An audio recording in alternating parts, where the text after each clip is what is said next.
Bueno, chicos, les voy a hacer la grabación de, de lo que sigue, ¿sí? Habíamos dejado en técnicas basadas en la hibridación y habíamos dejado en Western blot, ¿sí? Esta es una técnica para detectar secuencias específicas de proteínas. El principio es similar al Northern blot y al Southern blot, por eso no lo vamos a ver con mucho hincapié. Después ustedes de nuevo tienen las filminas para verlo con más detalle y también van a tener el resumen. Pero bueno, justamente como noción, lo que tienen que saber es que esta técnica detecta secuencias específicas de proteínas utilizando anticuerpos, ¿sí? Anticuerpos, un anticuerpo primario que va a reconocer específicamente a la proteína de interés y un anticuerpo secundario marcado contra el anticuerpo primario que lo que me va a hacer justamente es detectar al antígeno de interés, ¿sí?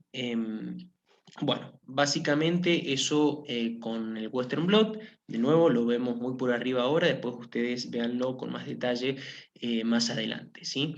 Bueno, esta técnica sí es muy importante que ustedes la tengan en cuenta porque ha, en cierto caso, revolucionado a la biología molecular, ¿sí? Es una técnica utilizada para hacer muchas copias, eh, a lo que se llama amplificación, de una región particular de ADN, ¿sí? Esta técnica se llama PCR y es, las siglas significan reacción en cadena de la polimerasa, ¿sí? Se utiliza una enzima llamada TAC polimerasa, que es una enzima termoestable, y es producida por la bacteria tolerante al calor Thermus aquaticus, ¿sí? Y también se utilizan cebadores, que son secuencias cortas de nucleótidos. Y estos cebadores o primers lo que me van a hacer es justamente determinar la región de ADN que será amplificada. Y ustedes, como tienen ahí, tienen una cadena molde, ¿sí? Una secuencia de ADN molde, se van a unir los primers a las dos cadenas, ¿sí? Y gracias a estos primers es que se va a unir la TAC polimerasa necesita estos primers para poder empezar a polimerizar la cadena complementaria de ADN, ¿sí? Entonces, esta técnica justamente lo, lo que sucede es que la reacción se somete repetidamente a un ciclo de cambios de temperatura que permiten la producción de muchas copias, copias de la región de interés, ¿sí? Fijémonos los pasos. Como habíamos dicho, se utiliza un ciclo de temperaturas. Primero lo que se realiza es... Hola, ¿sí? ¿Hay alguien ahí? Sí, profe, ¿cómo le va? ¿Está compartiendo pantalla? Yo no puedo ver lo que está compartiendo. Ah, a ver, me parece que... ¿O es mi celular? No, no, no. Listo, ahí empecé de nuevo a grabar y ahora estoy compartiendo de nuevo, ¿sí? Bueno, Bien, profe, eh, perdón. no, no, está bien, no hay problema. No, de hecho yo me olvidé de compartir la pantalla. Pero bueno, pasamos de largo Western blot, lo vimos muy arriba porque es una técnica que, de hecho, no es una técnica que se utiliza en genética, pero, pero bueno, está mencionada ahí en la filmina y ustedes si quieren un poquito más de profundidad van a tener el resumen, ¿sí? Y ahora estamos hablando de la PCR, que justamente, esta sí es una técnica muy importante para la biología molecular, ¿sí? Y lo que estaba mencionando es que es una técnica utilizada para hacer muchas copias de una región particular de ADN, que es un proceso que se denomina amplificación. Es un proceso conceptualmente igual al clonado de genes, nada más que esto no utiliza una célula para poder clonar un fragmento de ADN, sino que se hace justamente de una forma totalmente artificial, ¿sí? Acelular.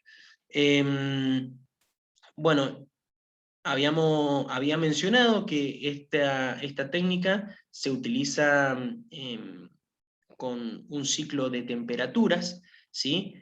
En donde al principio se produce una desnaturalización a unos 96 grados, ¿sí? En donde se separan las cadenas de ADN que van a servir de moldes. Luego esa temperatura se baja a unos 55 a 65 grados para que los cebadores o primer se unan a su secuencia complementaria, ¿sí?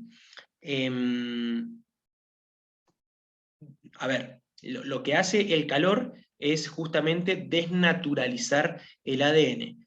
Por eso yo lo que hago es bajar la temperatura y de esta forma que se peguen solamente los primers con la secuencia complementaria correcta, ¿sí? Entonces, una vez que se pegaron los primers, como ustedes pueden ver acá en el dibujito, ahí sí la ARN polimerasa puede extenderlos, es decir, que puede seguir produciendo la cadena de ADN a unos 72 grados, que es la temperatura óptima en la cual actúa esta enzima, ¿sí? Y se sintetizan de esta manera nuevas cadenas de ADN. Fíjense que en el primer ciclo se producen dos cadenas, ¿sí? Dos moléculas de ADN, ¿sí? O sea, dos dobles cadenas serían.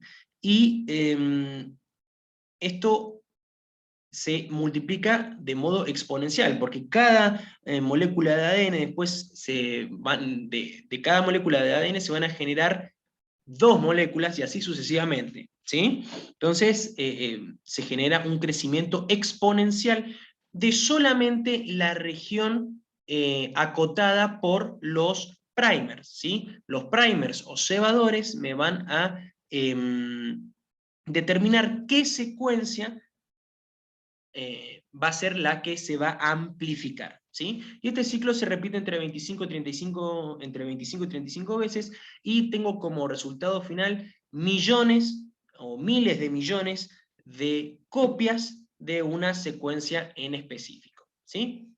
Luego, tengo que visualizar estos resultados, tengo que ver si realmente se produjo esta amplificación de un gen, ¿sí? Y lo que se hace es hacer una electroforesis en gen. Fíjense que la electroforesis es una técnica de biología molecular que se utiliza muchísimo, rutinariamente, ¿sí?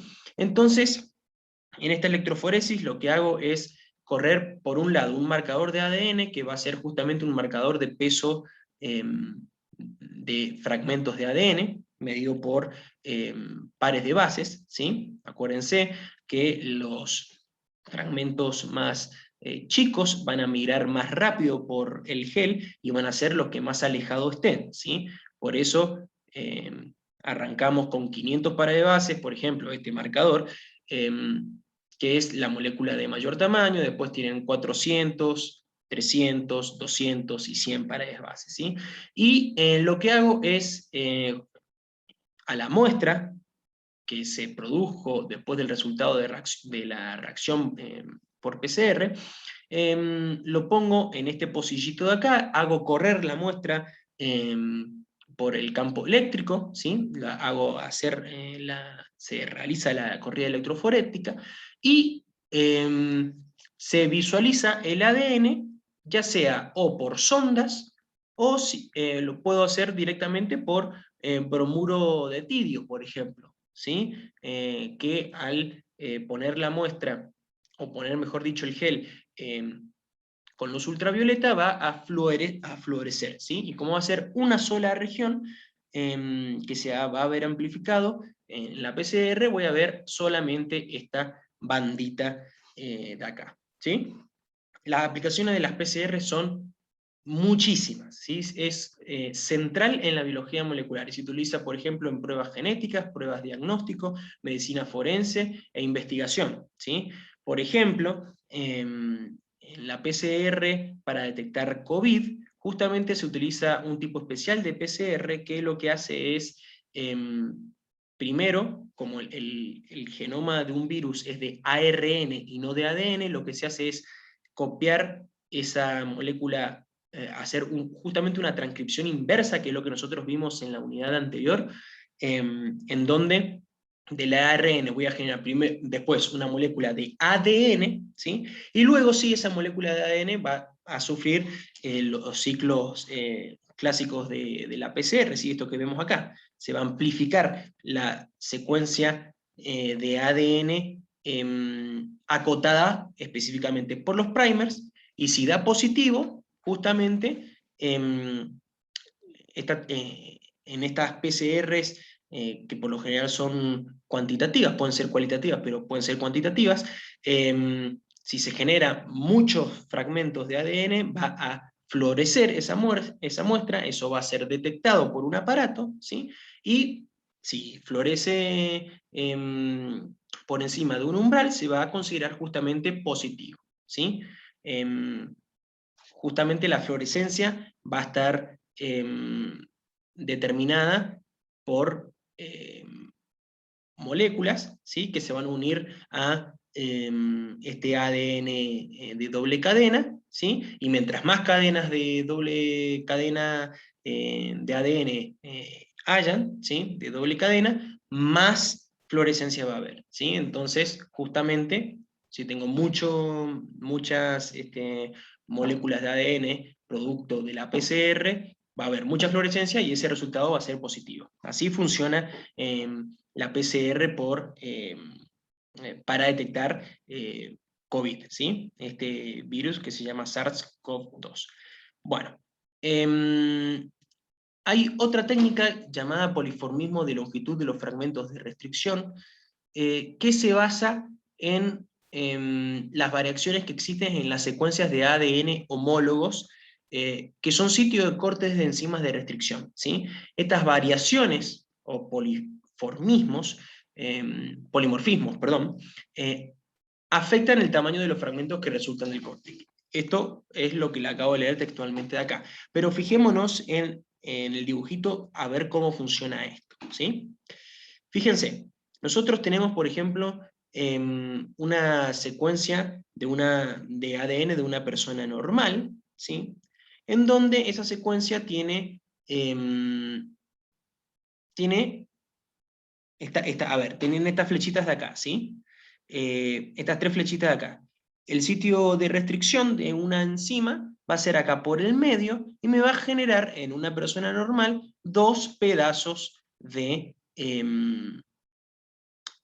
ADN, ¿sí? Ahora, una mutación en esta secuencia puntual, por ejemplo, puede eliminar esa secuencia que reconoce estas enzimas de restricción, ¿sí? Entonces yo, cuando hago la corrida por electroforesis, de nuevo, fíjense la electroforesis que está en todos lados, voy a tener diferentes patrones de líneas de acuerdo a la persona que es normal con respecto a la persona que sufre la enfermedad, ¿sí? Por ejemplo, en la anemia de células falciformes, el gen normal de la globulina es cortado por una vez por la enzima de restricción MSD, ¿sí?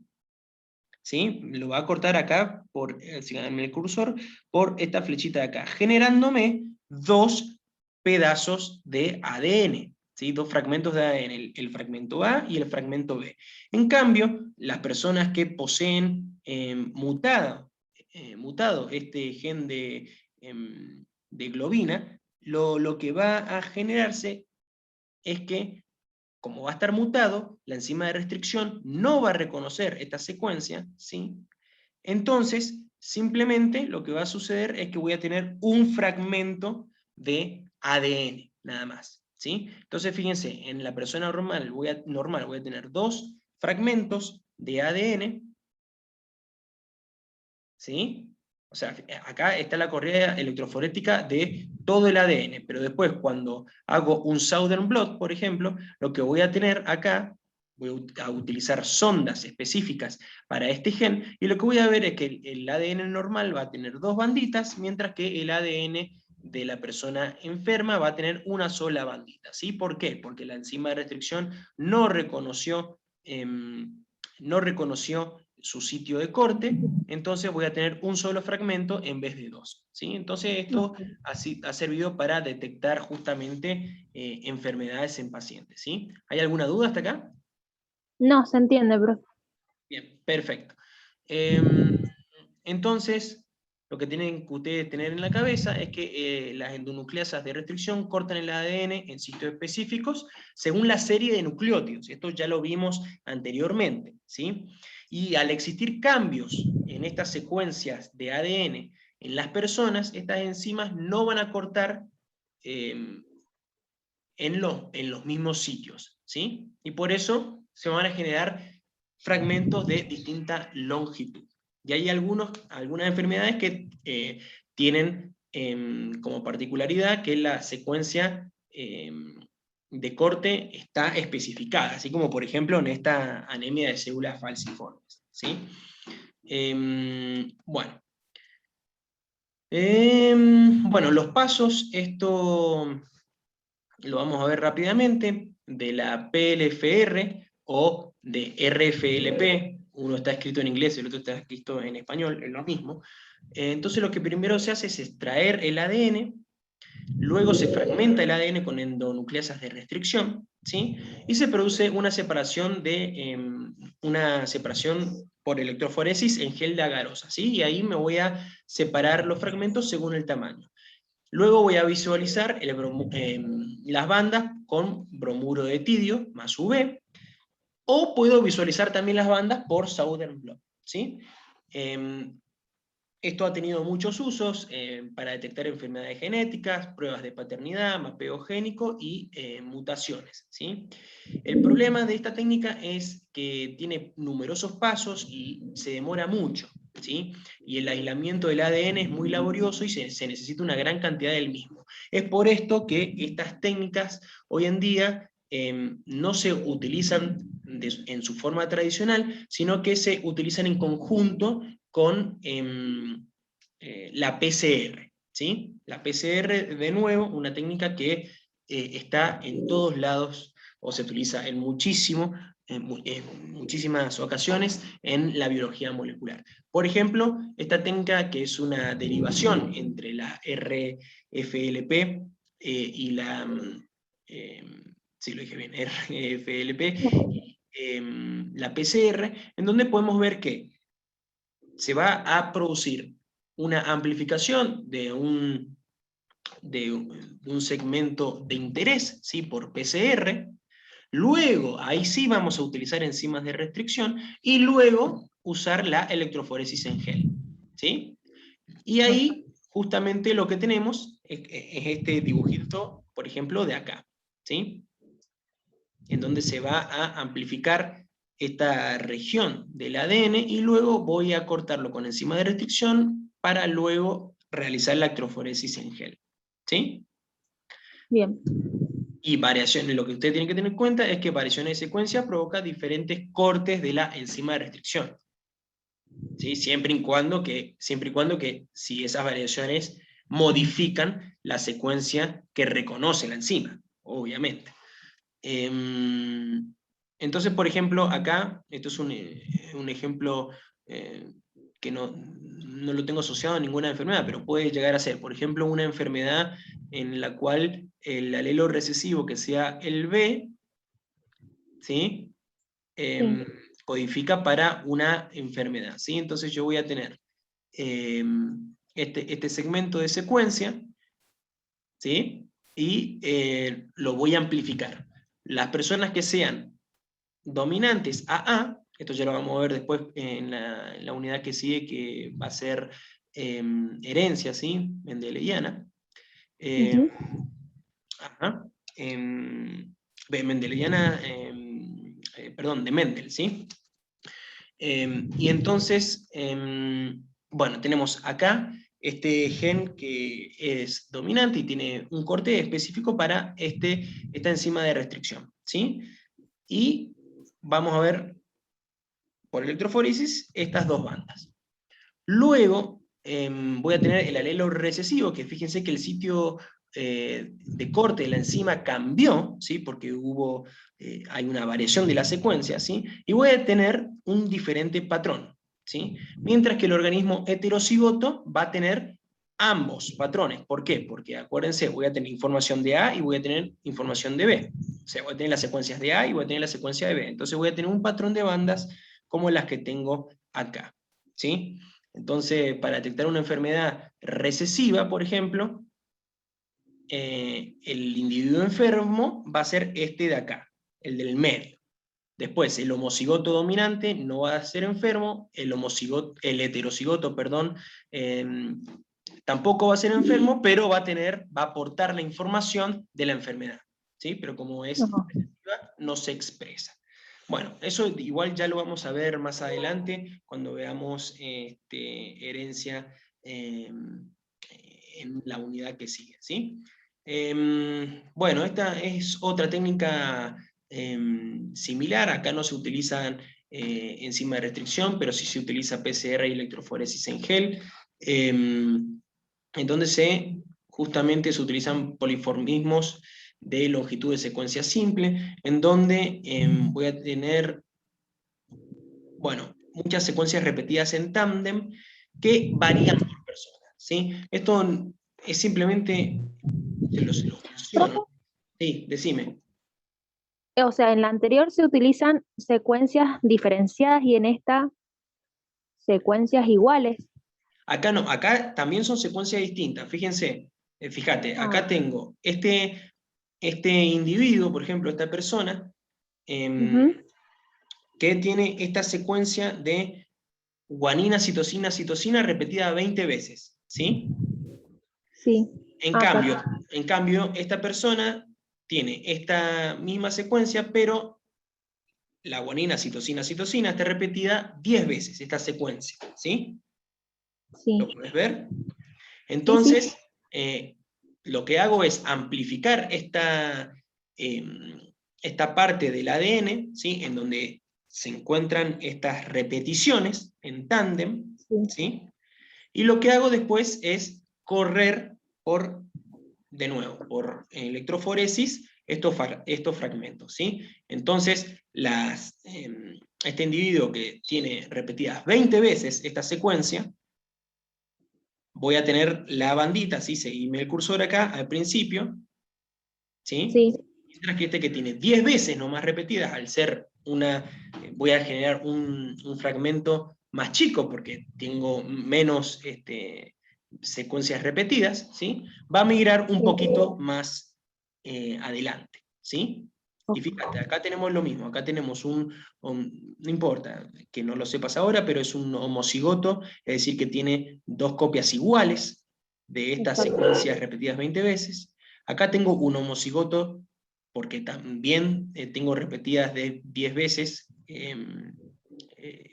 en una molécula y en la otra, mientras que acá tengo un heterocigoto, es decir, que tengo una molécula en donde la secuencia está repetida 20 veces y en la otra molécula, o sea, en el otro cromosoma, voy a tener repetido esto 10 veces. Entonces tengo la información de las dos secuencias, ¿sí? Pero bueno, esto es lo que tienen que saber básicamente, que se utiliza esta técnica para estudios forenses y para hacer genealogía, ¿sí? Para realizar análisis de paternidad, por ejemplo, ese tipo de estudios. Ujú. Bueno, y por último lo que vamos a ver es la hibridación in situ o técnica FISH, ¿sí? En donde justamente lo que voy a utilizar son sondas marcadas con un grupo fluorescente, ¿sí? Y lo que voy a hacer es marcar cromosomas en metafase. ¿Por qué en metafase? Porque acuérdense que es cuando el cromosoma más condensado está, ¿sí? Y es más fácil de observar, justamente, ¿sí? Y fíjense que yo puedo detectar entonces secuencias en los cromosomas, ¿sí? Dependiendo de la secuencia, voy a detectar diferentes porciones del cromosoma. Puedo utilizar sondas para reconocer fragmentos de ADN en específico, o brazos enteros de un cromosoma, o directamente un cromosoma entero, ¿sí? Y esta técnica se utiliza mucho para el diagnóstico de aberraciones cromosómica, ¿sí? Como puede ser el síndrome de Down, ¿sí? O, por ejemplo, enfermedades en donde se ha traslocado una porción de un cromosoma con otro cromosoma, y eso lo puedo ver mediante estas sondas fluorescentes, ¿sí? Bueno, con esto vamos a terminar. Después la última diapositiva es una diapositiva de aplicaciones, ¿sí? De aplicaciones de la biotecnología, que, bueno, cada vez se van añadiendo más aplicaciones y de un espectro muy grande, ¿sí? Fíjense, desde la medicina a la agricultura, pasando por la criminalística, todas son